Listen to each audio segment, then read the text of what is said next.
All right. So, yo girl is exhausted. All right.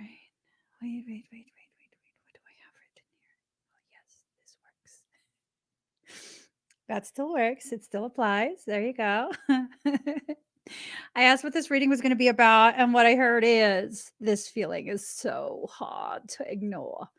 So hard to ignore. So hard. So hard. All right, hold on, guys. Let me figure myself out for a second, okay? I worked out a little too hard and I'm confused. I didn't have enough glycogen in my system. I didn't have enough. I worked out too hard, burned up all my reserves, and now I'm kind of confuzzled. Okay, hold on for real. Hold on for real, you guys. Just slow down. You're doing it too fast for me. Just slow down. Slow down. Just slow down. Okay. I'm figuring myself out. Baby, if you give it to me, I'll give it to you. I know what you want. You know I got it. Baby, if you give it to me, I'll give it to you. Just, all right. Okay. I really am a little bit confused today. I really am. Don't worry. I'm okay. Don't worry about it. All right. Here goes. Let's get started. I'm over my confusedness. My confusedness. Not really, but let's get started. So, getting the cards ready. Just a reminder, I'm going to be live tomorrow, afternoonish time. Okay. Hi, Lindsay. Thank you for this. Yes, this right here. I'm going to be live tomorrow, 11 a.m. PST, for the fire ceremony.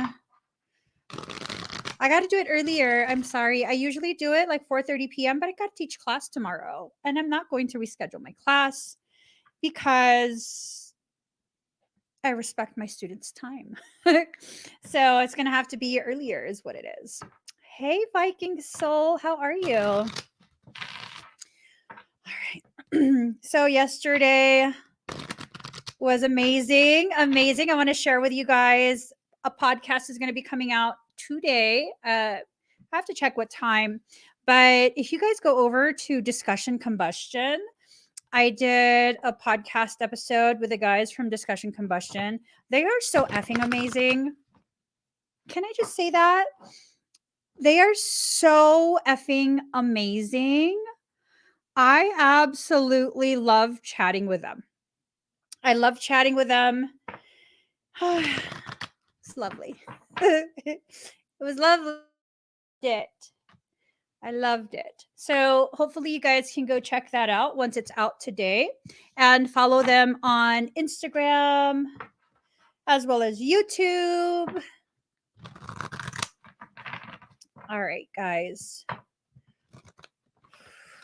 I probably should have took a minute to just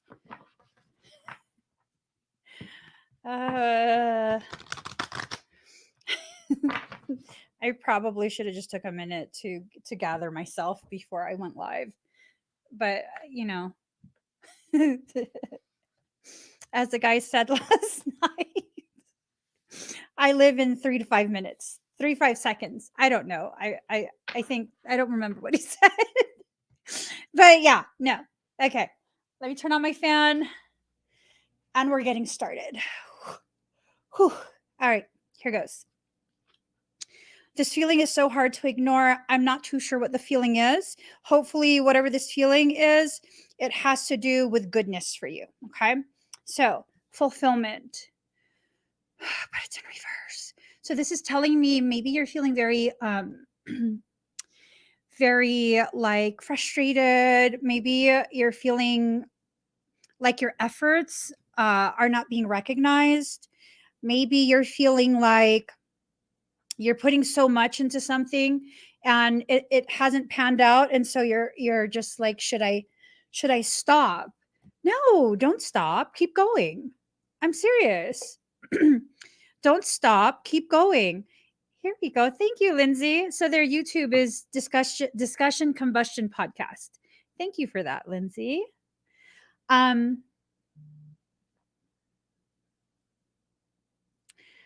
So, you know, that whole fulfillment, you don't stop right as you're about to fulfill something.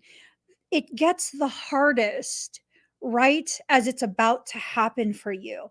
I feel like so many people don't realize this. And what ends up happening is you stop putting your effort into whatever it is that you're supposed to be, you're focused on creating. And when you do that, when you remove your effort because you're frustrated, everything falters. You have to continue. You have to keep pushing. You'll fulfill it, but it's going to take some effort. It's going to take effort. You're going to feel frustrated in the process of it. That's normal. That's expected. And you're going to have to be okay with that process. All right. Now, I feel the need to clarify this does not pertain to situations where a person is intentionally trying to derail you. You should not just continue to be patient with someone trying to derail you, trying to interfere with your process, right? Too many times. And Pisces, I'm about to come for your ass with my spiritual chancla. I will whoop you in the ass if you keep letting people do this shit to you. Okay? Let me be a harsh mama bear right now. Stop it. I can't yell at you. I'm sorry. I can't yell at you like that. I want to, though. I want to. Stop it. Stop. Stop thinking that you have to be nice to everyone because you don't. I promise you, you don't. You don't have to continue to be nice to people who continue to show you they don't deserve that type of cherishing and consideration. I'm going to tell you right now, I will reach through this screen and shake you. I won't. I won't. I'm sorry. I'm just hangry. I think I'm finally hungry, is what it is. I'm angry. Just stop. I can't fight with you today. I don't have enough reserves of energy in my muscles. I used it all up and I can't be angry right now. I'm trying to deliver an intensely powerful message. You'll fulfill this. Just calm down. Come out of your egg. See, look, incubation and containment. You're being agitated so that you'll fight against this confinement. That's the reason why. It's not because that's all you deserve. Sometimes the most loving thing you can do is push back. Sometimes the most loving thing that you can do is push back. I'm going to give you a papau. You want a papau? She's going to give me a papau. I will give you a papau and a hot bottom. No, I won't. I don't have enough strength to do that this morning. The worst I can do is like this, and it's not even going to be full force finger wagging. I'm just depleted. I'm tired. See, these are cycles. You keep doing this over and over with the same person. And it's time to recognize the cycles for what they are and also to retrieve your respect for yourself. Okay? You have to retrieve your respect for yourself. You have to make sure that what you're doing is the healthiest for you, not what's most convenient for the people who have some unrealistic, ridiculous expectation of you. Okay? See. I feel like you guys are hearing what I'm saying because dedication and union, they're both in reverse. I think this is a point where you begin to realize you've dedicated yourself to a silly asshole. I'm sorry that I'm not sorry. When someone shows you they are their preference is to act like a silly hoe, and I will use that language because that feels appropriate, then you have to really accept that for what it is. When someone chooses to show you repeatedly they do not cherish you, you have to believe it. After a certain point, you have to believe it. You're not going to love someone into wholeness just because you want them to feel whole. If they don't want to feel whole, they will not feel whole. They won't.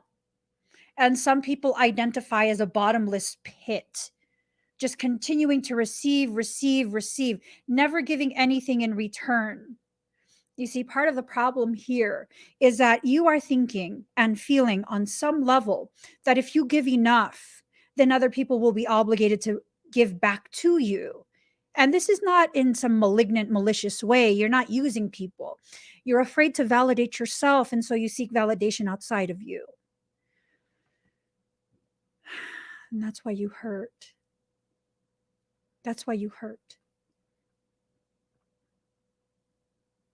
Because you recruit the very people who are incapable of validating you in the way that you need. Have you ever paused to consider that maybe you recruit them because of the fact that they are not capable of validating you, and therefore it validates your fears?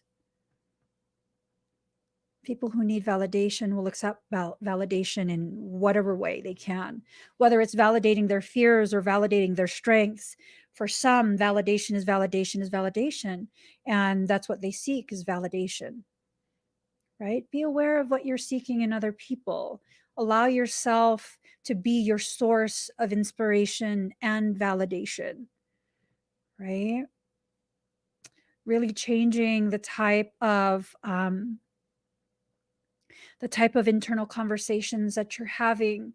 This feeling is so hard to ignore. It's a feeling of you being tired of hurting, you being tired of continuing to bleed out, being tired of the same cycles over and over and over, the same pain, and no one seeing your pain. And I'm almost wondering, are the people in your environment not seeing your pain because they are a perfect reflection of the way you treat yourself? I noticed that from my own journey. The people in my environment have always and will always be a reflection of my internal state. You know how I know I'm healing? Because of all of you. Without even trying, you help me to see the ways in which I've healed and how much more I have left to heal. It's going to be a lifelong process. It's okay. It's okay, because guess what? I don't deserve love only after I've healed. I deserve love through all my stages of self-healing. When was the last time you accepted that as your truth? Society, psychology, spiritualists, they tell you that people can only love you as much as you love yourself. Bullshit. I call bullshit. I call absolute bullshit. You know why? You know why?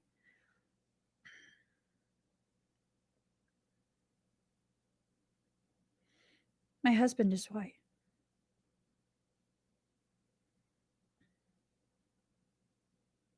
What does that mean?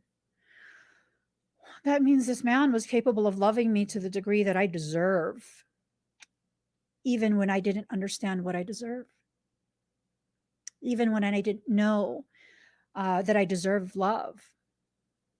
And he fought for that. He fought for me to see that for myself, how much love I deserve. Right? I didn't come into this world and exist for a large portion of my life thinking and feeling that, I'm basically hot shit, right? I deserve this and I deserve that, and I'm so confident and I love myself and all. No, no. It took someone outside of me who understands how to cherish someone, how to love them in their totality. It took that, experiencing that for years before I figured out, oh, Oh, this is how I'm supposed to love myself. Oh. Oh, this is what love actually is. Sometimes we have to be honest. If we've never experienced healthy love, healthy connections, then we don't know what that is. And if what we don't know what that is, how do you expect yourself to do something you don't know? And then you beat yourself up for not doing it. You shame yourself. What's that going to do for you? And then you have these people outside of you telling you, well, I mean, you can't expect someone to love you if you don't know how to love yourself. So then it's a cycle. It's a cycle that we're all in, this cycle of like, I don't know how to love myself, therefore I don't deserve love. And if I don't deserve love, I won't allow the people who love me and are capable of showing me healthy love into my life, because I mean, they probably just want something. They're probably faking it. And then what we end up doing is seeking the people who love us in the way that we know, which is unhealthy, an unhealthy type of love. These are the cycles that I struggle through for so much of my life. So much of my life. Now, I give my husband a lot of credit, but the reality is, even though he's capable of loving me in the way that he has this whole time, over 20 years, um, none of that would have made any type of difference had I not been able to pause and take a good, hard look, an honest look at the ways in which I treat myself and seek out the people who are capable of treating me as poorly as I treat myself. Ooh, let that sink in. Really let that marinate. Now is a time for you to become your own healer, and you won't become your own healer if you cannot be honest with yourself about the fact that you need to heal. And that was a large portion of my problem. It was a feeling that was hard to ignore, yet I went out of my way to ignore it, right? I went out of my way to ignore it. And it was this thing of like, no, I'm fine. Oh, no, I'll be fine. I'm strong. I got this. Got what though? We say these types of things to ourselves, failing to realize when you say those types of things, it's almost like you're programming yourself to accept your lot in life, to just accept that this is all life is. This is it. This is all I get. No, you only get what you're willing to receive. Had to learn that the hard way too. Had to learn it very hard way. I was having a conversation with Michael yesterday, right? I was like, okay, time to get ready. I got to get ready. I'm all in the shower talking to Michael, and soap is getting in my eyes. I'm like, ah! And he starts saying like the most profound things, right? He says to me something along the lines of, your life will only change to the degree that you are willing to change yourself. Ooh, what? What? Yes. You will only receive to the degree that you are willing to adjust your perception of how much you are able, willing, and deserving of receiving. You're the one that determines the parameters of your life and your existence. You're the one. You are the one.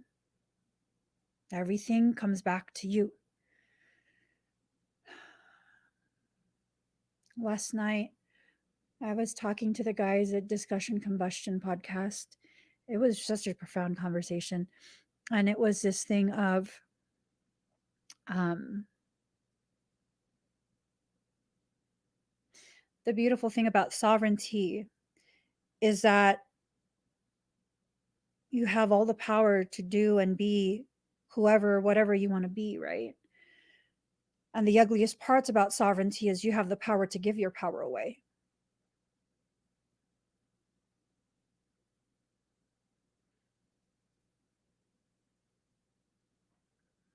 Have you been giving your power away? See right here, I just saw Matthew's comment. It's easy to be or feel needed just to be discarded when they get what they need. Actually, not a strength. Stop it. Pisceans. So here's the thing.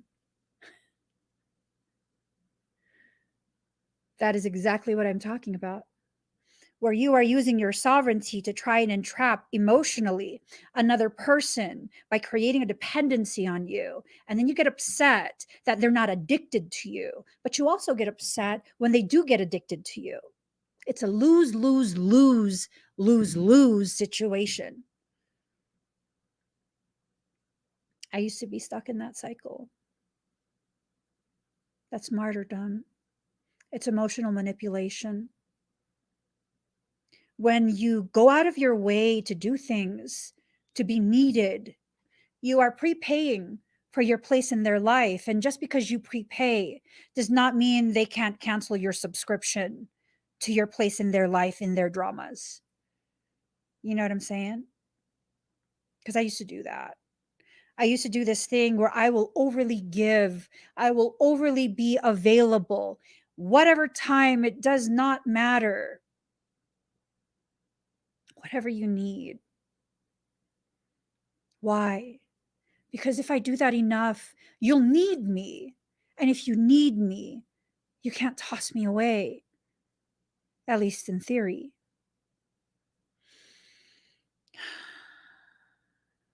In theory.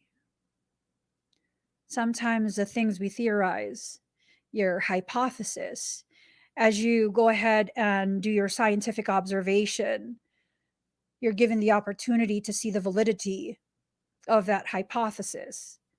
We have these little experiments that we do day in and day out through our entire life.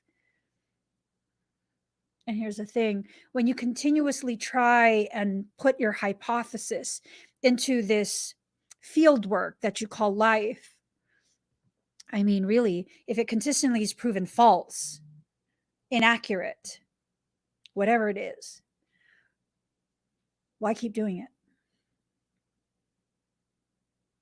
Why keep doing it? What is the point? What is the point? Because maybe one time, the next time, or the next time, or the next time, it'll work, it'll stick. They'll love me, they'll adore me, they'll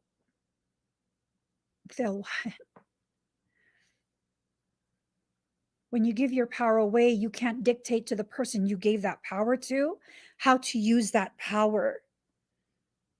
You can't, because they're a sovereign. They get to decide that. But Emmy, it's my power. So then take it back.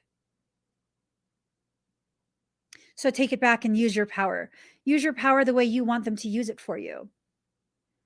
Love yourself in the way you are loving them, hoping they'll love you in the same way.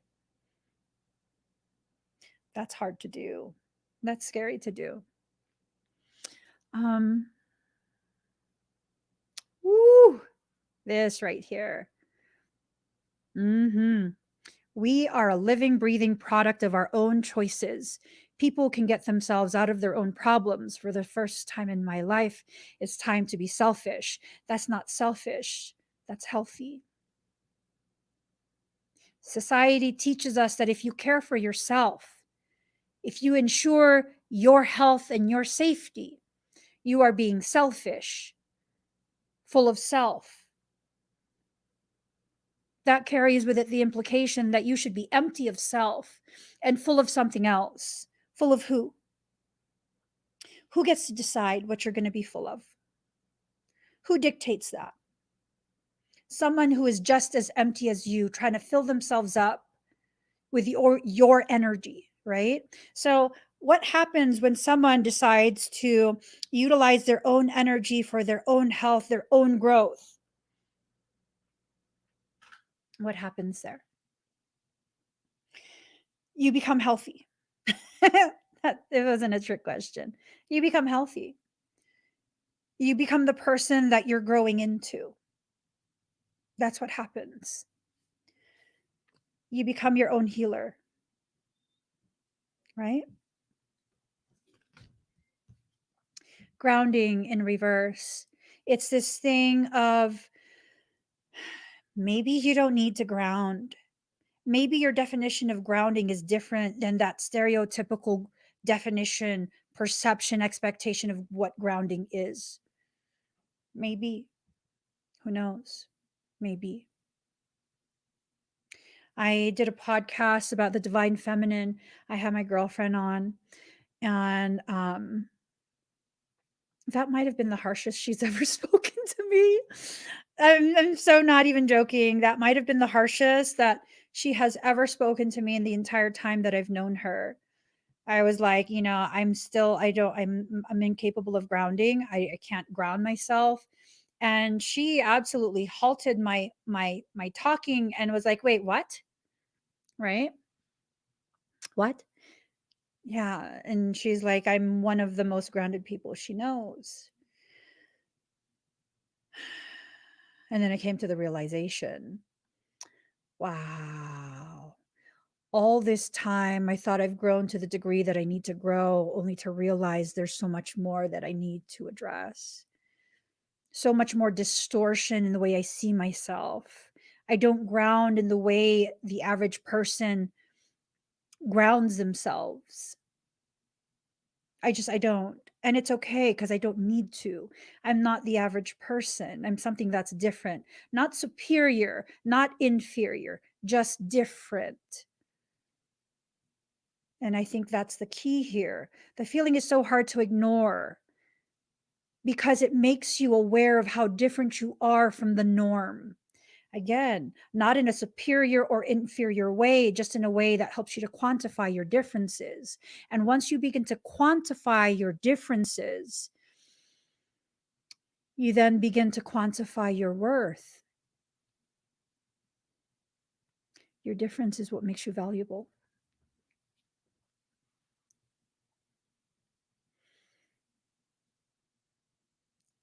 Let that sink in. Your differences is what makes you valuable. The ways in which you are unique, those are the ways in which you are irreplaceable. And I think once you begin to understand that, you'll begin to really see you're priceless. You are so needed by the world. You are needed by people who don't even know you exist yet. Yet. Whew. Letting that really just, ooh, exhale your disbelief in that truth. Just, and then breathe in the truth. Take it in. How's that feel? Give yourself a moment to try this. Exhale your disbelief.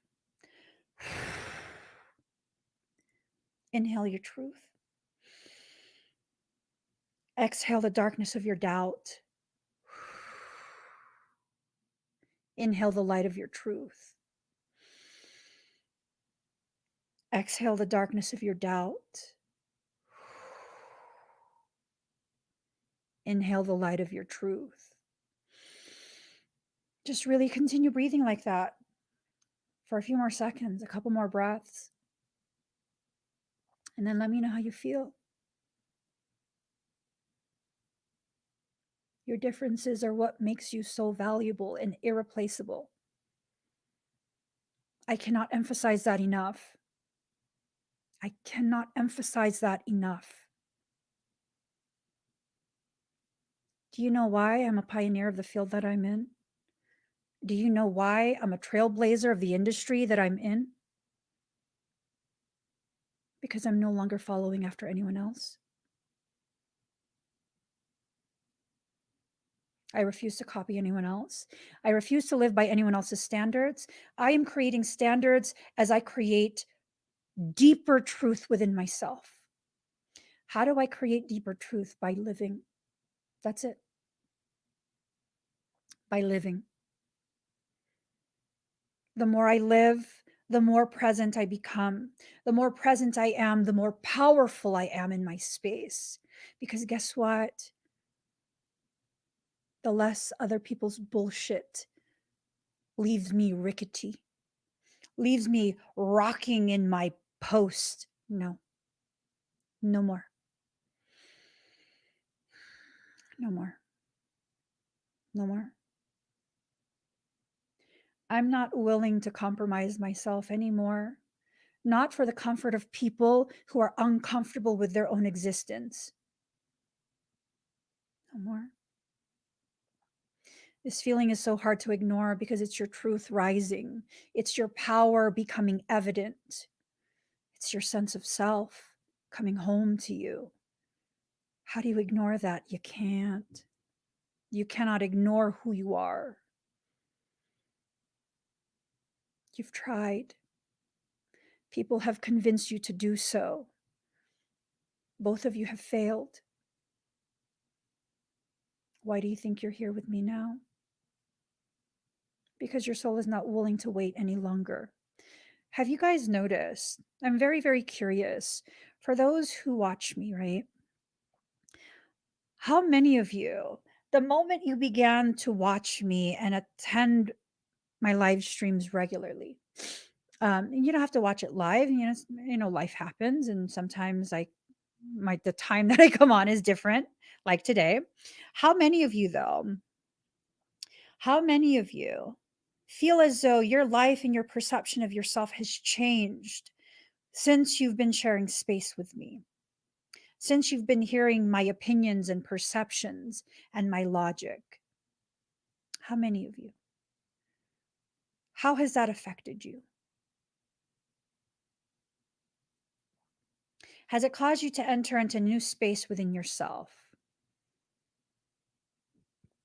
To occupy a new mental house? Has it caused you to see who you are with the goggles taken off? No longer looking in a funhouse mirror, this distorted perception of who you are kind of just dissolving. Like, no, wait, that's not me. No, like, Emmy said some things and it really resonated in me. And that's not me. No, I heard what Emmy said and I felt it and I explored it and I found a part of me in that depth that she resonated in. That's not me anymore. That what I'm seeing in that mirror, that's not me. It's not you. And it's this thing of I am almost painfully aware that people's souls will draw them to me when the soul is finally like, this one is non-compliant. This one is not complying with the process. Send them to Emmy. Have her shake them straight. And that's why I don't have any expectation of you staying with me for prolonged periods. It's not that I don't feel like I'm worthy of it. And it's not that I'm pushing you away. It's that I understand you must always be free to live your life according to your terms and your timeline. You must always be free to do that so that you can grow in the way you're intended to grow. I won't always be applicable to what you're going through. But I also know that when I am applicable, when I can empower you and help you to see the reality of who you are and the process you're in, you'll find your way back to me if you're not already here. You will receive what you need to receive, regardless of my awareness of what you need, right? And I'm honored to play that role, whatever small role I can play in your development. And I'm also just as honored to see you spread your wings and fly, even fly to places where I cannot follow you. It's okay. It's okay.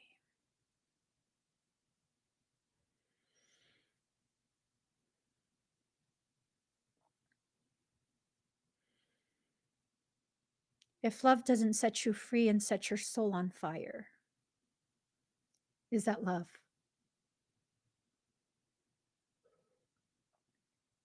If love does not create a perimeter of safety around you so that you can take off your armor and be naked in your truth, is that love? Is it love? Or is that ownership? This is about redefining concepts, the belief systems, your perceptions of yourself, redefining all of that based on your terms. I cannot define you. I should not define you. It should be you who has that power to do that. It should always be you. It should be you who has the power to decide how to receive the words that I say and what to do with those words. Right? To really, really, really just, whew, gosh, I resonate with this. Or, no, doesn't feel like it applies. That's just as powerful. Both are equally powerful because both is evidence of you exercising your sovereignty. I don't need you to agree with me. I don't want you to agree with me. I want you to have resonance. I want you to be my equal. You know what that means? In order for you to be my equal, in order for me to see you as my equal, you have to be just as courageous in making decisions for yourself as I am for my life. No one can control me, not without my consent. How powerful is that? To know that I carry all the power in my life. And just because I carry the power does not mean I'm an island unto myself. It does not mean that I don't need anyone else. It means I get to pick and choose who will assist me and how much I will allow them to. Full accountability for my life. And accountability not in a way where I'm attacking myself and blaming myself. That's not accountability, that's blame. Right? When the negative emotions are attached, that's not accountability. Accountability comes from a place of neutrality, neutral observation, allowing yourself to return to a space of neutrality, a space where you can see clearly, like, okay, so this decision went that way, that decision went that way. These are the options that led to those things. And okay, I don't know if I like that option. Maybe I do, maybe I don't. We'll see, right? Listening in reverse. This is a very difficult thing to do, listening to yourself. I find that most of us won't listen to our own guidance. Myself included. I ain't even gonna lie.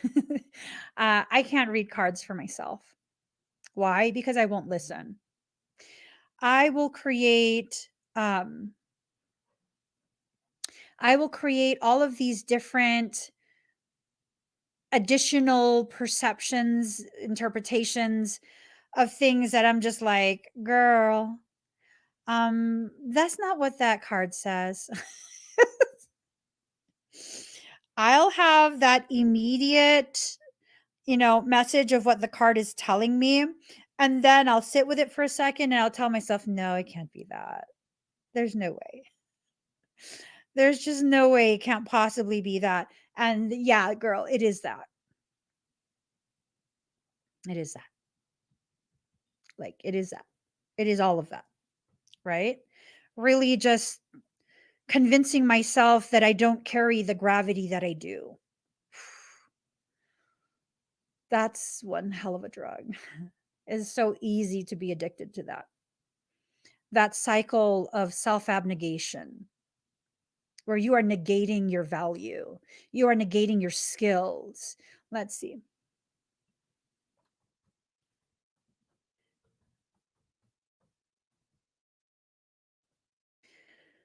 Okay.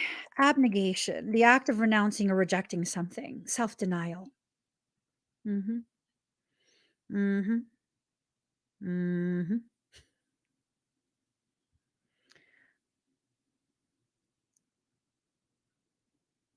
The act of not allowing yourself to have something, especially something you like or want.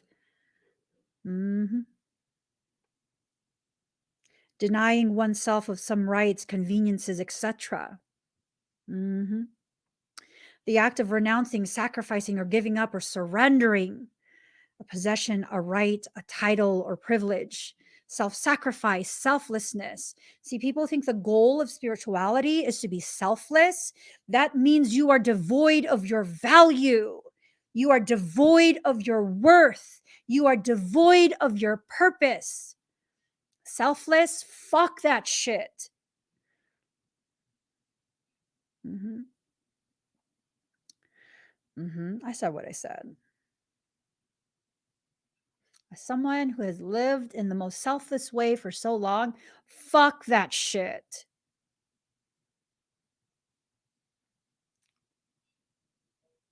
Why? I mean, oh my God. Yeah, no, fuck that shit. Fuck that program. Fuck that shit. Fuck that. I don't fucking think so. You want me to be selfless? You want me to reject who I am? Who I am is fucking beautiful and powerful, compassionate, giving, full of grace. Fuck that shit. You want me to be an organic portal, doing nothing but regurgitating what you say because it fluffs up your ego. Fuck that and fuck you. I don't give a shit. Yeah. Does that mean I don't give anymore? No, fuck that too. I'm a giver. Are you kidding me? I'm a giver. All I do is give. That's who I am. I'm a lover. All I do is love. Even tough love. Still love. Yeah, I'm not going to be selfless anymore. Fuck that. In the years that I lived as someone who was selfless, I lost who I was. And I adopted the identity that the users gave me. That doesn't mean they're evil. It doesn't mean they're bad. It means I co created that with them. I gave them the power to do that and to access me in that way. And I'm not angry. I'm holding myself accountable. And me, if you don't like that, then don't do it. Okay. I won't. Good. Good. What are you going to do in its place? Well, I'm still going to give. I'm still going to love. I'm still going to empower because those are intrinsically a part of me. But I won't be negotiating my boundaries. I won't be negotiating my worth. I won't be compromising my purpose, my integrity, or my value. And you see how that works? From a place of neutral. And it's okay for me to get upset, to become passionate in my communication as I talk about things that have hurt me. Because of my own hands and my own decisions, I hurt. I'm not willing to hurt anymore. I'm exiting out of that cycle and that program. And just because I'm exiting out of it doesn't mean I no longer feel the negative emotions that naturally, organically arise as I remember what I allowed myself to participate in. That's power. To be able to control the rise of that emotion and utilize that emotion intentionally. I'm just not a reactive person anymore, right? Sometimes I can be if I choose to be. If I choose to allow myself to be reactive, hell yeah. Hell yeah. Ooh, speaking of, hold on. Ooh, 11:11. Nice. I like that. Hold on. This video, we got to watch this together. Hold up. This was good. This was good. I was just like, yep, this is going to be saved. We're going to share this. Saw this on the way home from the gym earlier. And it just like, ooh, shot through the heart. And I'm okay. Hold on. Let me get this video up for y'all. All right. Here goes. Let me share this. This right here.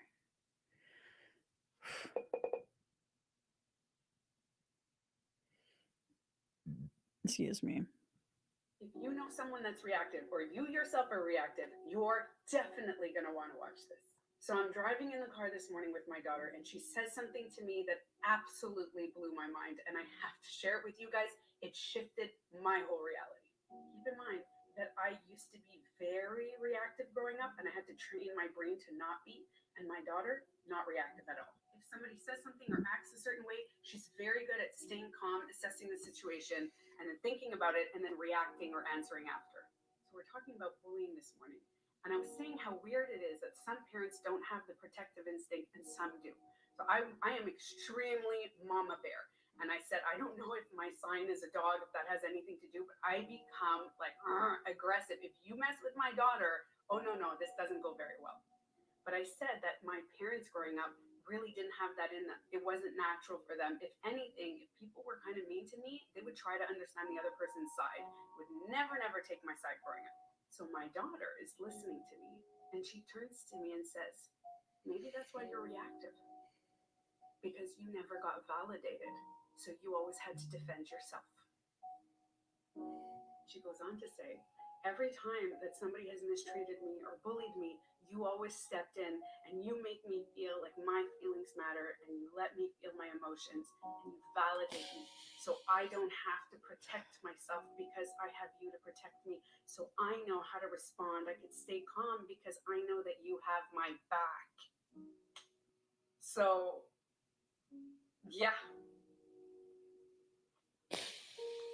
So if you're the scapegoat of the family, or your feelings never mattered and you had to defend yourself and build this wall of protection, that wall made you perhaps very loud and very defensive and aggressive with your words when you feel hurt, abandoned, attacked, all that stuff. And if you do stay calm, you either learned how to stay calm or perhaps you were validated as a child, so you're not as reactive.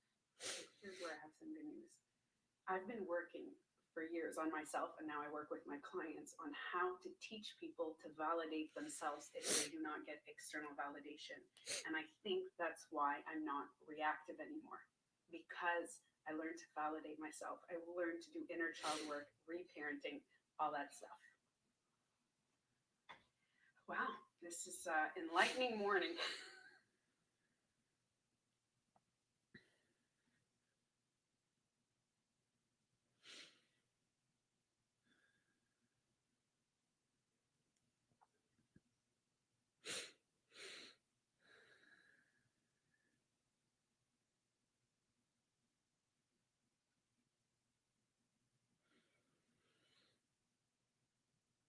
Was that you too?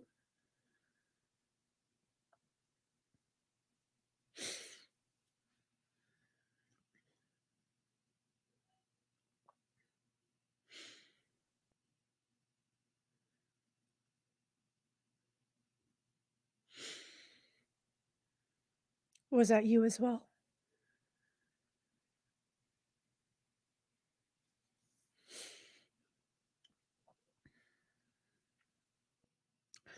Needing to fight to be heard, needing to fight to survive.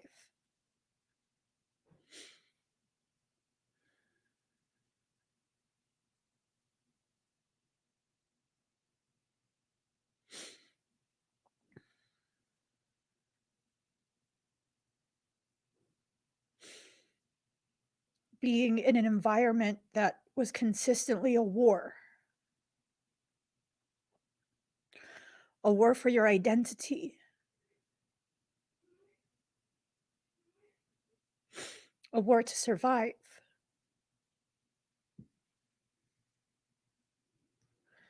And as you did what you needed to do to survive the environment you were in, your environment convinced you that you were the problem. that you were aggressive, that you were combative,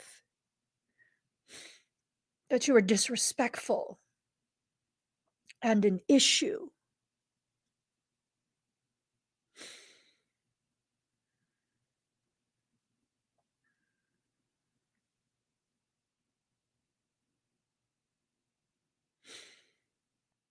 I watched that in the car and I didn't cry. I didn't. I felt a resonance within me, and that's why I saved it. And I was like, that's fascinating. I mean, I've felt that in the past. I've had that same logic, but that was fascinating because of the fact that her daughter, I don't know how old her daughter is, but her daughter is so aware.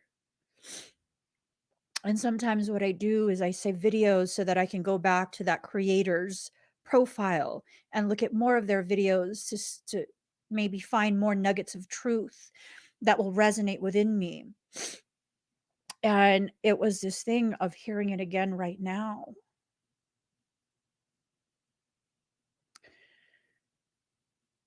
And realizing I'm in such a safe space with all of you, who technically you guys are strangers to me, right? We're strangers by technicality. In soul terms, we're here having a family meeting, speaking as warriors who have laid their weaponry down because we don't need to fight in this space, right? We don't have to fight here. This is a place where you are heard, you are recognized, you are seen beyond the wall that keeps all of your pain inside you. The walls that you've erected to protect yourself have become the walls that you have been imprisoned within.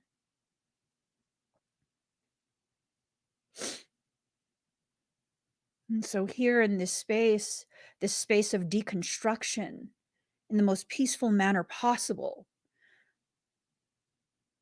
I watch that and I release.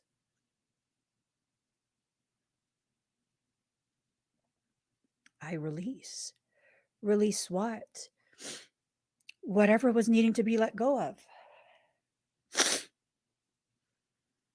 Whatever I had bottled inside me and refused to acknowledge because, gosh, that hurts. That hurts. And then we take it a step further and it's like, is this part of our conversation about villainizing the people who are in our environment? No.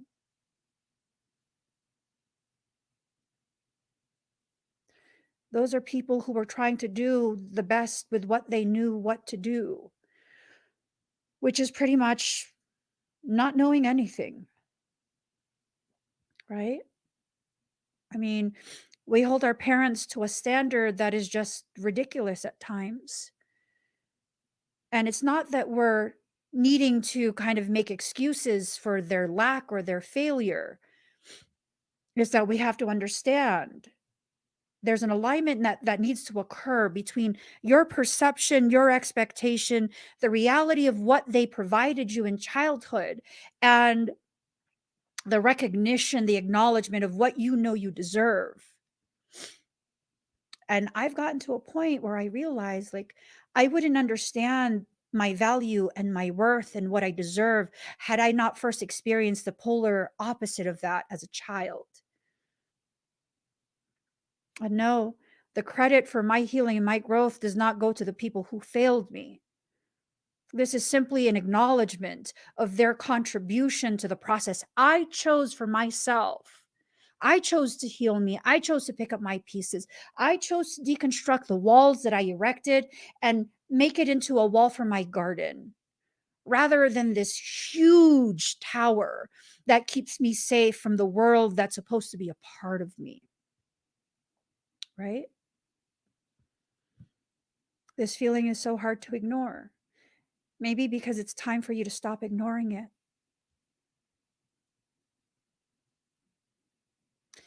Maybe because it's time for whatever it's time for. We all have our own timelines. We all have this spiritual laundry list of things we need to experience and achieve, all of these different aspects of ourselves.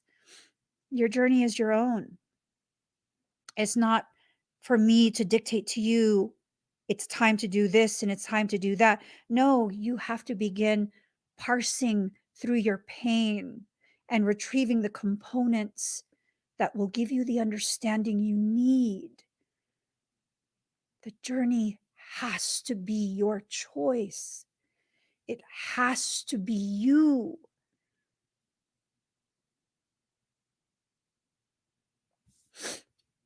Belonging. You belong. All of us have this space that we belong in. All of us have this need to belong. And so long as you continue to try and belong in a space you don't truly belong in, you're going to feel the things you feel. You're going to feel the things you feel, which is hurt, disappointment, abandonment. Those aren't necessarily bad things. Those are things that are trying to help you understand other things about yourself, other things about your journey. Understanding is super important. Understanding what you need is quite possibly the most powerful solution you can implement right now. Because until you know what you need, you won't have any true, accurate idea of what to do to get that need fulfilled. We all need something, right? Do you know what you need? And if what you want and what you need align, oh my gosh, the pathway to manifestation fully dilates. Fully dilates. So this is a good comment. Can you give me a sample of what that looks like the healing part? So let's make an analogy. You have a wound on your forearm and you didn't have the appropriate materials, tools, supplies to cleanse that wound. It's a fairly deep wound and it opens when you leave it alone, right? It's an open wound. So that means there's a lot of bacterial, viral, pathogens that can enter that wound. You feel it getting infected. You're afraid. You're afraid because you can feel it getting affected. You can feel the pain. You can feel the heat of that infection increasing. And instead of getting the proper medical attention, you decide to place a bandage over it because, out of sight, out of mind, right? But you still feel it. You still feel it. You use a bandage to keep it shut and covered, but it's too late. The infectious material is already inside the wound. It needs to be cleansed, but you're afraid. And so you bandage it and you wear long sleeves because if no one sees it, out of sight, out of mind, and you can pretend that you're okay, but you're not. And so the wound is now oozing. You can smell the infection coming from your arm, but you're afraid. The pain is increasing, but you're afraid. You're afraid you're going to lose your arm. You're afraid they're going to amputate. All you have to do is allow yourself to receive the very things you need. That's all you have to do. But what do you need? Some alcohol? Bandages? No. The wound has necrotized. You cannot salvage that anymore. We're going to have to cut out all of that flesh. We're going to have to clean it. We're going to have to pack it. We're going to have to do topical antibiotics as well as internal antibiotics because now you're entering into a space of sepsis. It's affecting your organs, your heart rate, it's up, your kidneys are shutting down. You waited that long. You thought you were just going to lose your arm, but instead you're about to lose your entire life. So what do? You go to someone who knows what to do, someone who can properly support you. You don't go to an urgent care. You go to an ER. And then the ER, because you're in sepsis at this point, will send you to the ICU where you can get the proper care that you need, the proper equipment, the proper diagnostics, the proper team who will watch you as closely as possible. And then you will give yourself the time and the space to heal. You will rest. You will stop worrying. You will allow those who know what they're doing to do what they do best. And as you heal, you'll be sent to other people who know what they're doing, and you'll heal with them, and then other people. And eventually you go back home to yourself. And you need to continue what was done for you. And that is the process of healing. That's how we heal. You can't heal until you first acknowledge what the fuck's going on. You can't. You can't. And for some of us, when we wait so long to receive what we need, you endanger your sense of self. You endanger your own identity. Because when you put this in emotional terms, when you put this in psychological terms, social terms, if it goes on for too long, that death, because of the sepsis, that's the death of your identity. You become the wound. And once you identify as your wound, that's very hard to overcome. That becomes this thing of anyone who carries with them the capacity to help you truly and genuinely with no expectations of any return on that investment into you. You'll convince yourself that they are malignant. You won't accept their help. They're trying to change you. Who do they think they are? They don't know you. You don't know you. Let's be real here. You don't know you. You did before, but not anymore. You don't know you anymore. You now identify as the wound. It's like a wicked case of battered wife syndrome. You will protect the person who's maltreating you. You will protect them. You will defend them. The people who begin identifying as their wound, they will protect that wound. You don't understand me. You're judging me. You're this and you're that. It's okay. I trust that when people are ready,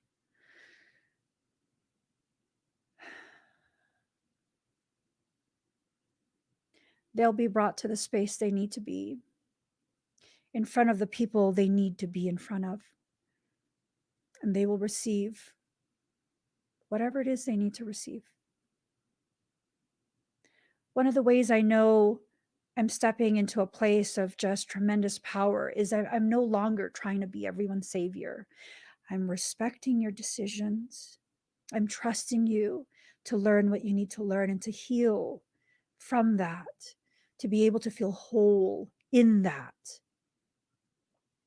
And I trust that we all will find ourselves in front of the person, the people, the circumstance, the environment that we need to really jumpstart our self-healing. I trust that. I trust it blindly at this point. I am not a shepherd. I am not allowed to do the things that people think that a caring person would do, because it's not caring anymore. It's usurping your sovereign power. It's taking over you and your life. It's hard. Don't get me wrong, it's hard because I'm someone who cares deeply about other people. I remember when my sibling was in the depths of his heart failure journey. When I say heart failure, I'm talking about mofo needed a heart transplant. Okay? like they gave him 3 weeks to live. And that's with constant IV. He had to carry a heavy bag of IV fluids with him 24 hours a day. And if that IV fluid ever stopped, within 30 minutes, his heart could stop dead. That's how serious it was. It was fucking serious. And there were many times I had to be like, listen, I'm trying to help. I'm trying to help keep you alive long enough for you to have a heart transplant. And if you don't want me to do what I need to do, then I won't. It's your decision. It has to be your choice. I can only support. You know how hard that is? To be able to take a step back like that?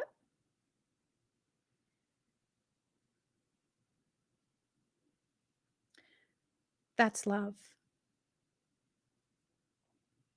That's love. To be able to understand and accept, it's not my job to keep you alive. It's my job to help you feel as loved as I possibly can for as long as you're still here. You want that burger? It's going to cause you to build up tremendous amounts of fluid that's going to strain your heart. That's going to take a couple days off of your life. Give him the burger.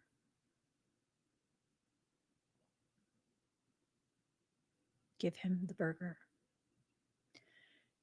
Give him the pizza.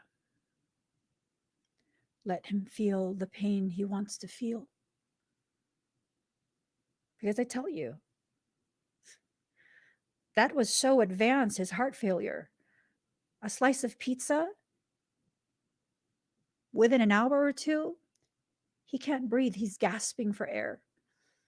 The amount of fluid that would stay in his body, he would gasp.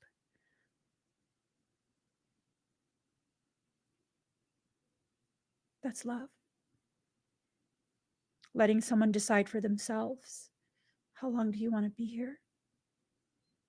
It's not my job to stop you. It's not my place to dictate to you how to live. I just want you to feel loved for as long as you're alive. It's not about enablement. It's about respecting the sovereign right to choose. And after a certain point, it's like, don't call me when you're gasping for air because you had pizza. Don't call me. Go to the ER, get the medical treatment you need.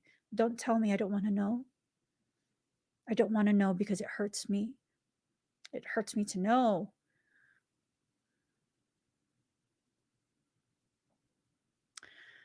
You don't care enough about how it makes me feel. And coming to this space of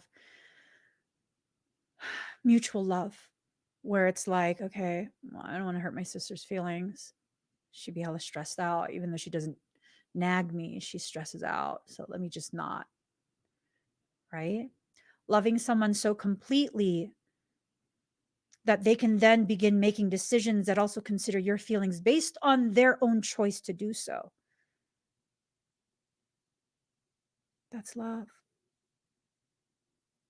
When was the last time you allowed yourself to exist in that space of love? Right? It's hard. Life is not meant to be easy. It's meant to challenge you beyond what you thought you can handle, so you can learn in increments exactly how much you actually can handle. People think that, you know, gosh, life's supposed to be easy. What are you talking about, Emmy? That's the goal, to do what needs to be done so life can be easy. That's not the goal. That might be your goal, but that's not the purpose of life. It's not. That's not the purpose of life. Life is meant to challenge you so that you can better understand the gravity of you. I think for those of us who don't grasp our gravity despite so many who orbit around us. I mean, you have to have tremendous gravity for people to orbit you, right? They say that the moon um, orbits the earth because the moon is held in place by the gravity of the earth.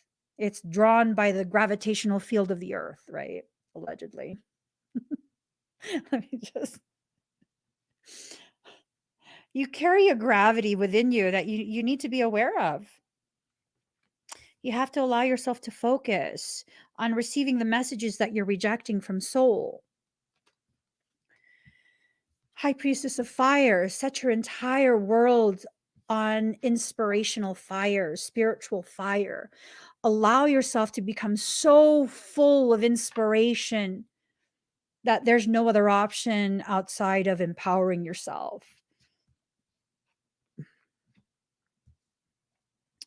Forbidden in the moon. The moon represents what's hidden, right?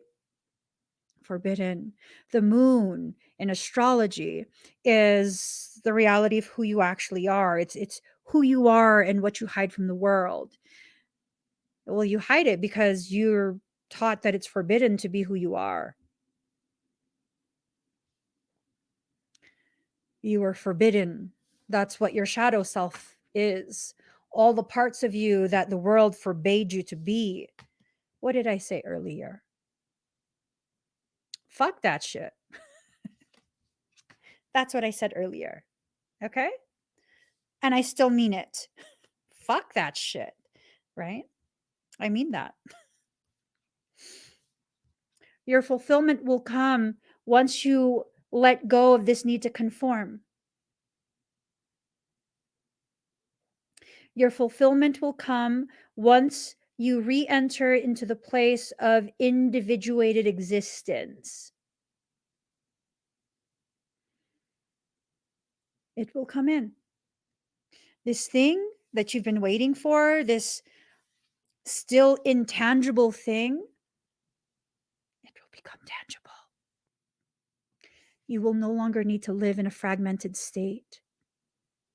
You'll be able to retrieve your parts.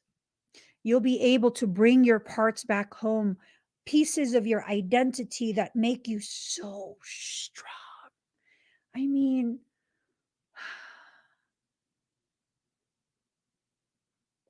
I look at people who I have determined to be weak individuals. I look at them and I think, wow, why would you choose to be weak? And I come to the realization they didn't choose to be weak. They were volunteered for that role and they accepted the position.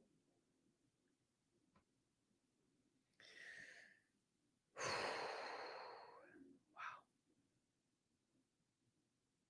Wow. They didn't realize they could quit that job, turn in their resignation, right?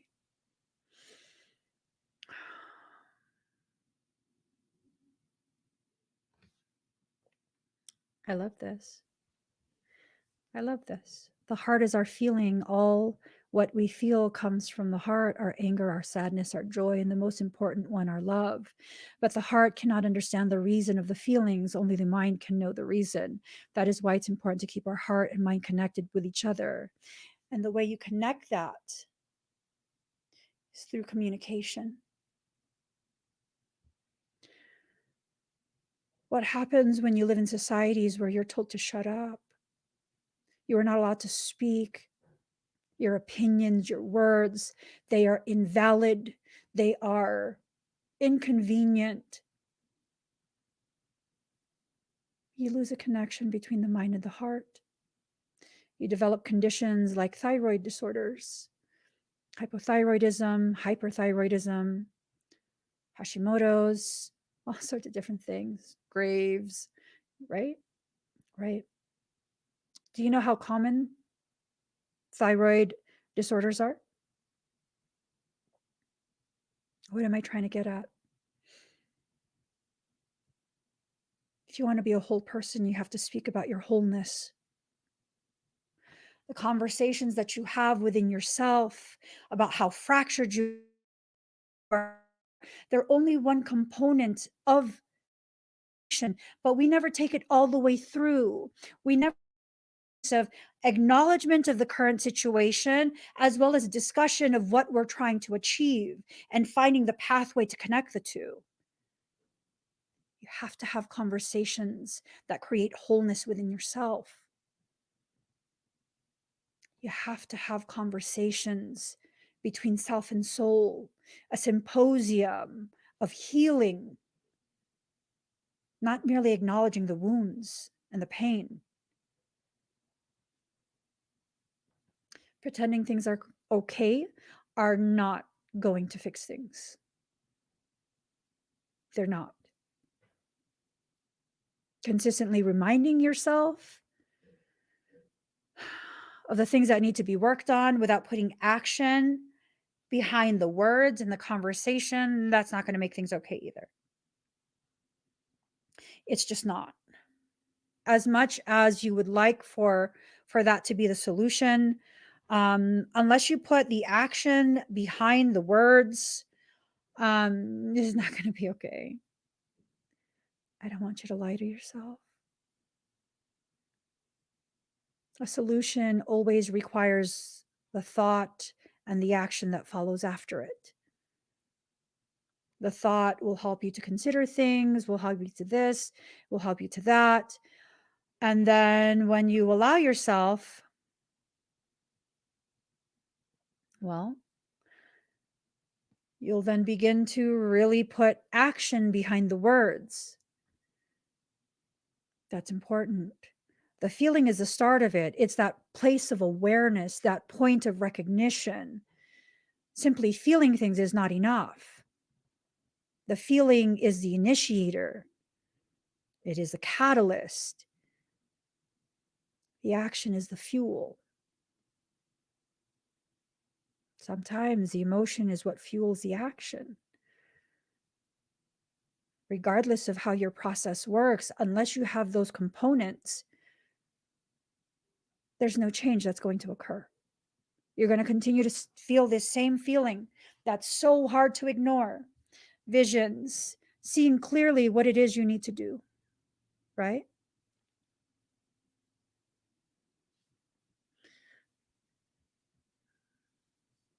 Seeing clearly what you need to do and taking action. Your perception is key.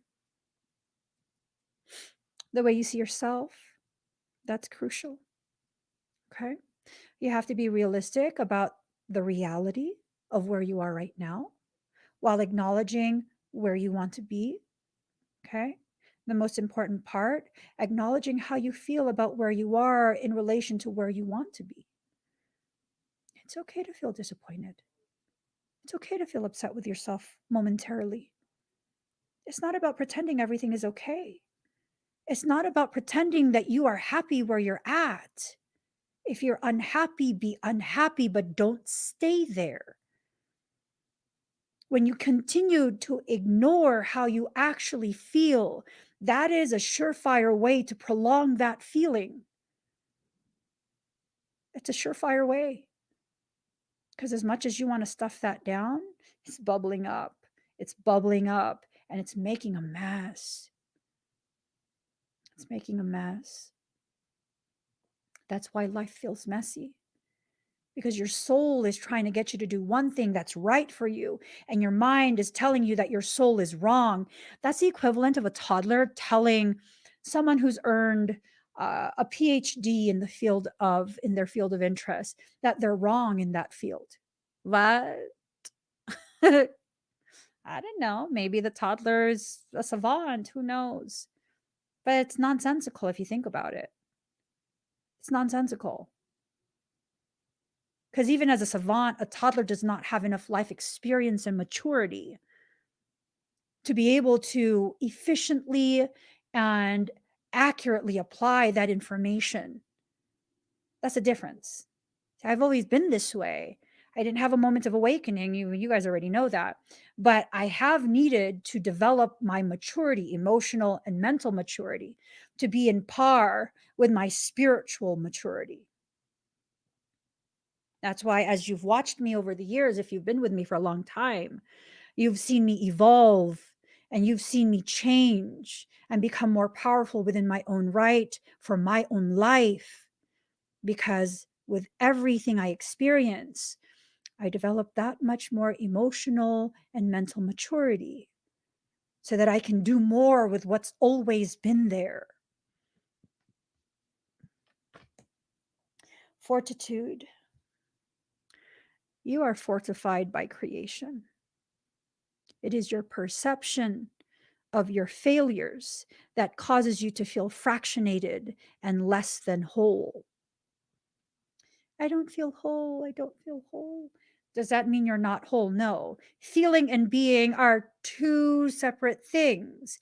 And the point of this is to feel what you actually are, to create a union between the two, right? Dependability. For many of us, we seek to find someone we can depend on. If that's you, you can depend on yourself. You can. You've shown up for every event of your life. You know where every wound is. You simply have to learn how to heal. And then you can depend on yourself. Not because you don't need anyone else, but because you need yourself more than anyone you could possibly come across. We need ourselves more than anyone else. We need us. We do. Once you have yourself, you won't look for yourself in other people anymore. Once you stop looking for yourself in other people, you won't be reliant on them showing their love for you in the way you show your love for them. You won't be committed to things that are unhealthy for you. You'll have the courage to get up and walk away from things that drain you, things that hurt you, things that cause you to feel about yourself very, very ugly things. Very, very, very, very, very ugly things.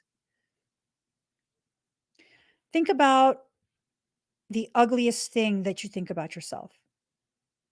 Think about that. What is the worst thing that you tell yourself about yourself?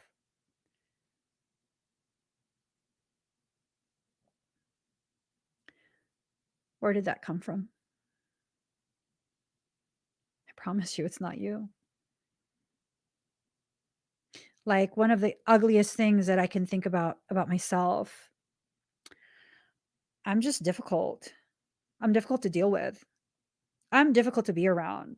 I'm difficult to be in a relationship with. I'm difficult. Where did I learn that? Because I've believed that since I was a child. Where did I learn that?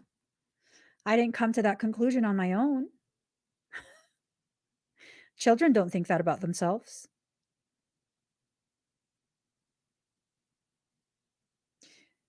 So maybe the solution for that is to give the person back their beliefs and reinstate your own beliefs.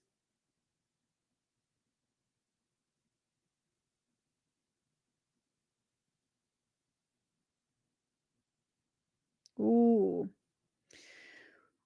this is so powerful.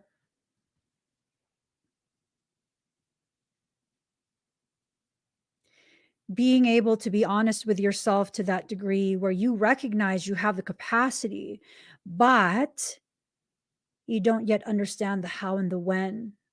Woo! Woo! That right there. That right there. Mm. And for some, not necessarily for word, but for some, part of the reason why we don't have the understanding of how and when yet is because we've depended on other people, on people outside of us to tell us the when and the how our entire life.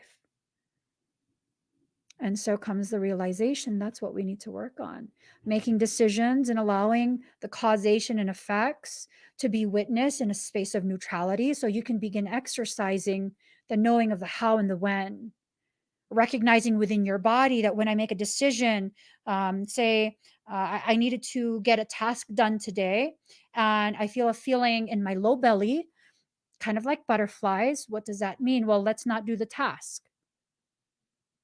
Okay, that ended badly. So I'm thinking whenever I start to feel things in my very low belly, that's my higher self letting me know, like, no, girl, that's the wrong decision for you right now. You need to do that work. And then when I get that urge to do something again, and I tell myself I'm not going to do it, and I'm like, okay, wait, well, last time they didn't end up very well, so maybe I should do it. And then suddenly I feel this vibration in my high heart. And I'm like, what is that? And I do it anyways, and it's like, oh, it turned it out beautifully. Okay, so maybe the higher up that feeling is, the more my soul is telling me, like, yes, this is what you should do, right? And learning through your experiencing of causation and effect. Whew, love it. I love it a lot. This learning on my terms, at my own time, knowing that I can depend on myself to allow the lessons in and acknowledge the lessons for what they are and learn what the lessons are teaching me.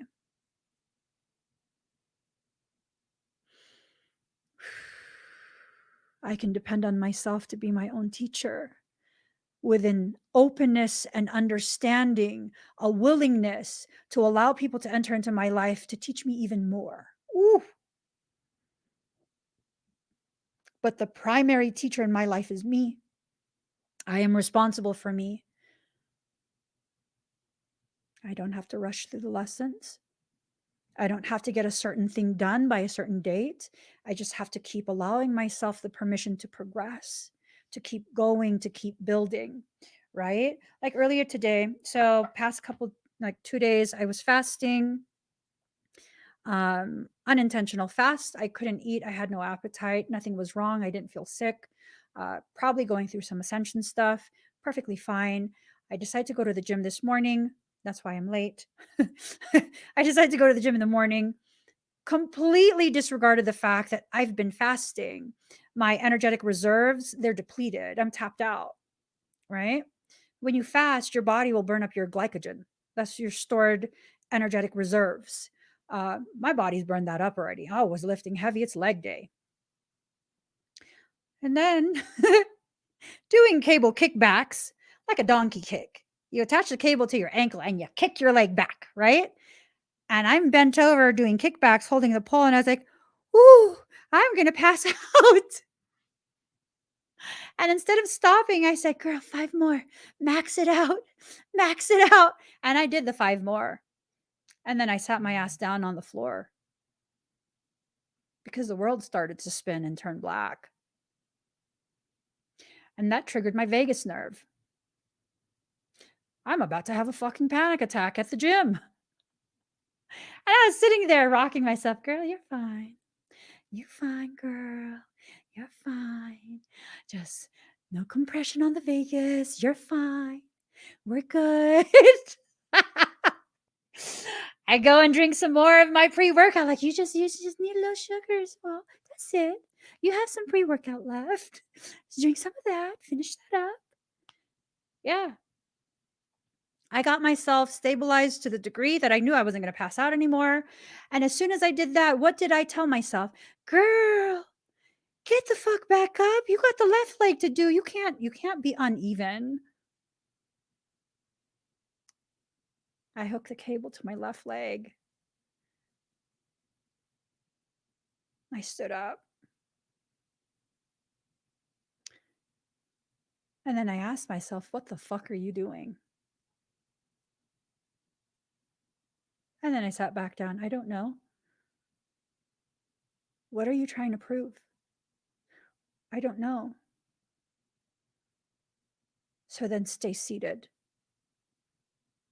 At which point I stayed seated for a few more minutes. And then I undid the straps on my ankles. And I put that away. And I slowly got up. I went to the water fountain. I put my recovery powder in my shaker bottle. And then I told myself, well, why don't you just do some cable rotations? Shoulders, use your shoulders. That's not legs. Which I did do that. It's only 10 pounds, right? And then I got dizzy again. And I sat down.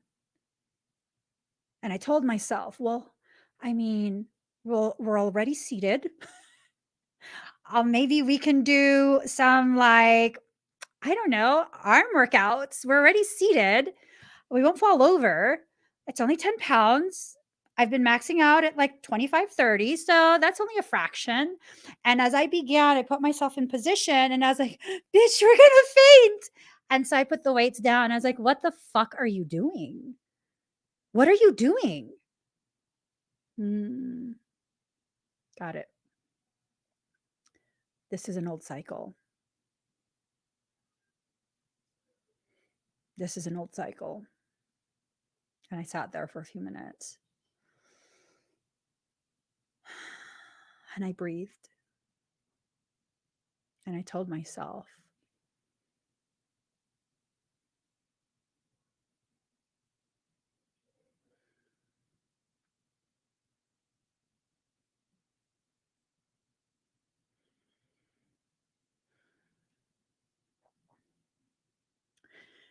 we don't have to punish ourselves anymore.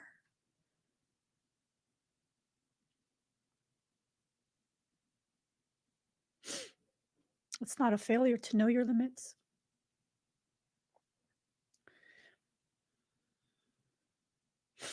I have no idea what I'm punishing myself for.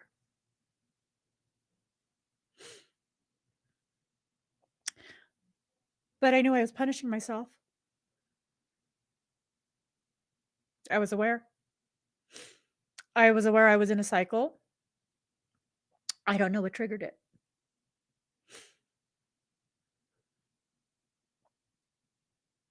I still don't know. Do I need to know? No, I need to take care of myself is what I need to do. All I need to know is I have a need that's not being fulfilled. So I put the weights away. I went to the gym today with one single intention, and I realize that now. Before I even got to the gym, I had one intention and one alone: to push my body beyond what I could do.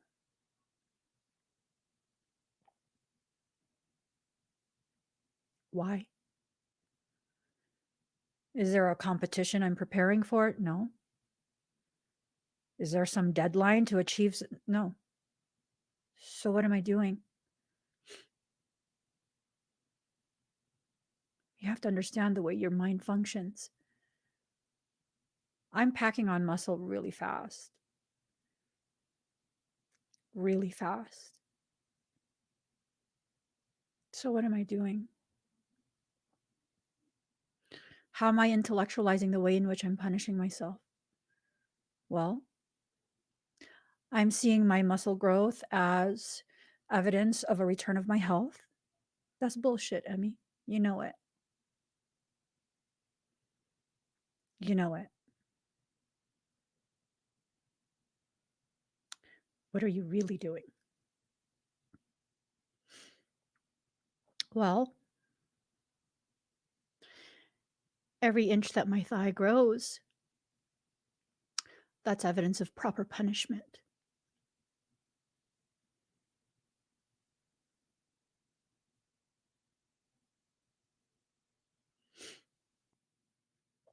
My thighs have grown a couple inches in 2 weeks.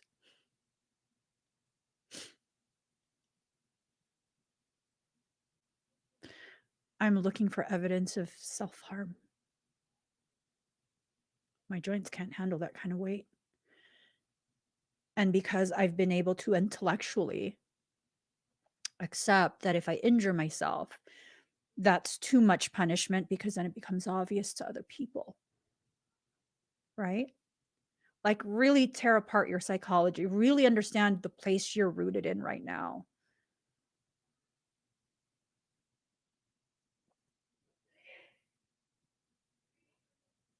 Really be honest with yourself.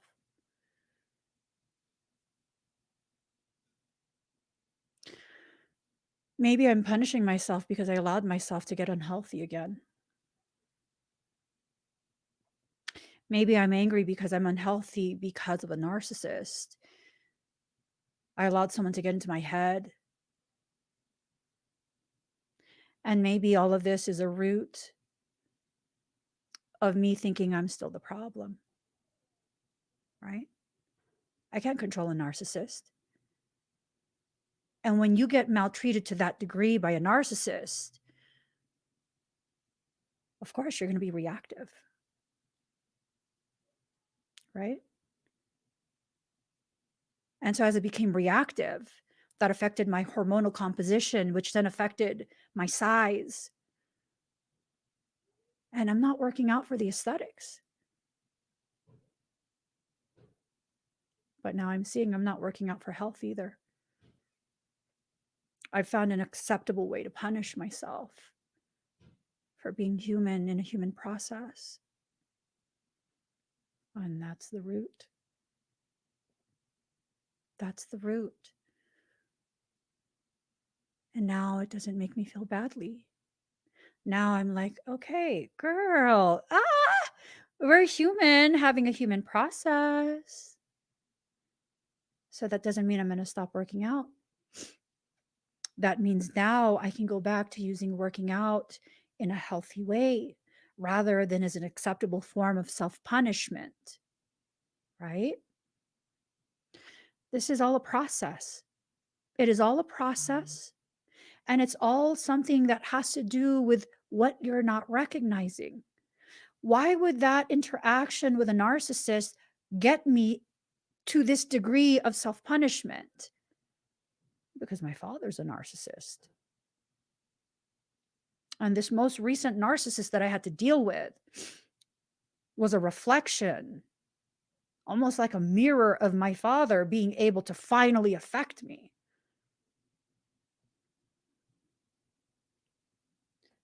Maybe it's not a rehashing of the wound. Maybe it's the clearing it out. Maybe that's me finally taking the bandage off, cleaning that wound out appropriately, internally as well as topically. You guys, oftentimes we don't know what process we're in until you are neck deep in that process and at risk of drowning in your own tears. That's not weakness. It's part of a process. And you're worth it. You're worth the effort. You are worth the effort that it takes to get you back to the place you belong. And only you know where you belong. You can feel it, just like you can feel where you don't belong, right?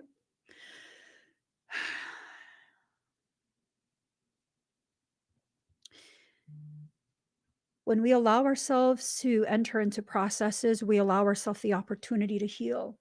You deserve the healing. Productivity in reverse. As you go through a process of healing, your healing will use up all your energy. You won't be as productive. It has to be okay. Now we're listening. We're listening truly, intently, actively listening. Understanding that you have to do things with moderation, right? Taking into consideration your need in that moment, regardless of what you've been capable of in the past. So, to give you an example, typically when it's leg day and I have the appropriate energy reserves, No problem, no issues. I will lift a total of 30 to 40,000 pounds in an hour, hour and a half. To me, that's just, yeah, that's an average amount, right? Today, I felt like I half-assed everything. I did not have the energy to do shit. I forced myself anyways. I only lifted like 22,000 pounds. Only. Bitch, what do you mean only? You know, and it's this thing of understanding moderation. What I did today was far more than what I do every other day, despite how little I lifted. Why? Because I did not have the capacity to lift even 22,000 pounds, but I forced myself to. I forced myself to. When I lift 30, 40,000 pounds with my legs, that's easy for me. I leave the gym feeling perfectly fine. I'm not sore. As a matter of fact, I could do more. I just want to take it easy on my knees, on my joints. I could do more than that, but I'm taking it easy. Is the truth. I max out at like 80 to 90,000 pounds. When I was really working out hard, in a day, I'd go to the gym twice, morning and night, and I'd lift in excess of like 140,000 pounds in a day. Why do I need to do that though? How does me doing that invalidate what I did for myself today, where I did something even more powerful than lifting heavy? I mean, how is that more powerful? It's a fraction of 130, 140,000 pounds. Because I put my needs first. It's power of a different kind. It's power of the most important kind. It's the power of self-love, self-realization, self-actualization. That's powerful. That is so powerful. To be able to know what you need and honor that need. I could have pushed myself. I just put my braces on tighter. I could push myself. For what? To prove to myself that I deserve to be at the gym just like everyone else. They pay. It's not about deserving. They pay to join that gym. I pay to use that gym. It's not about deserving. That's a subscription. I had to tell myself that. This is not a competition with other people, Emmy. Stop looking at people younger than you and assessing how much they're lifting so that you can justify how much more you need to lift. Knock it off. I had to tell myself that today. These are old patterns that are rising up. Why? Because they're ready to be laid to sleep. They're ready to be healed.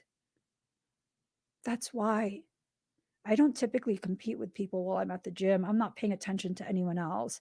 I'm supposed to wear glasses, but I don't, so that I can't see anyone's faces. I don't know who's looking at me. I'm oblivious. Unless you're close enough for my hand to touch you, I can't see your face. I'm serious. I intentionally don't wear glasses when I go to the gym. Why? Because I don't want to enter into that mind space. When I'm competitive, boo. It's not enough for me to win. I got to win. That's why I don't like to be competitive. That's not necessary. I don't even like to compete with myself. I like to grow. I like to heal. I like to acknowledge when I'm struggling with that growth and that healing. These are all things you feel. So allow yourself. You're lacking the clarity you need because you're not allowing yourself to feel. Specialization in reverse. You don't need anyone else to validate how special you are, how unique you are. You already know. That's why you struggle. That's why you hurt with how different you actually are from everyone else. There's a lack of balance that needs to be addressed. There's a lack of acceptance and exploration of the shadow self that also needs to be addressed. There's a cosmic connection that's seeking your approval, right? Your higher self is allowing you to connect to someone else. I don't know who, but it feels like this is still just an energy type of connection. It might become an in-person type of connection at some point, but I don't know. You have to allow yourself to tap into deeper reserves of compassion for self. You have to allow yourself to enter into this space of celestial teacher. And if you are too exhausted, too confused, too frustrated, too angry, whatever the negative emotion is, you have to allow someone else to step in as your tutor for a little bit. Listen to their words. Maybe they're not intentionally trying to teach you anything. Sometimes the best teachers are the ones who simply have conversations. They're not trying to teach you anything. They're freeing you to learn at your pace the things that you need to learn. Walk your truth. You're not walking your truth. So you need to start doing that. Really entering into a space of true authenticity, not the manufactured authenticity that we see on social media. That's all hogwash. They're just trying to get clicks and views, whatever. Awaken. Stop focusing on awakening. The fact that you're cognitive of the state you're in is evidence of you being already awake. Okay? Okay. Would restlessness be considered a negative emotion? Restlessness is misutilized, underutilized, ignored potential energies. So that's you not taking action on something that you need to do. Maybe pushing through a decision, maybe bringing to fruition an opportunity, things like that. That's your fear of something in the future. The restlessness, shine, just shine. It's very simple, but very hard to do. Communication in reverse. This is about communicating. Again, you know what Ward was saying earlier. I believe it was Ward, right? I believe it was Word, that your heart feels, but your mind needs to know, and you have to connect the two. Communication. That's the Blu-ray energy. There's an overlay of Melchizedek frequency on the throat if you're Blu-ray.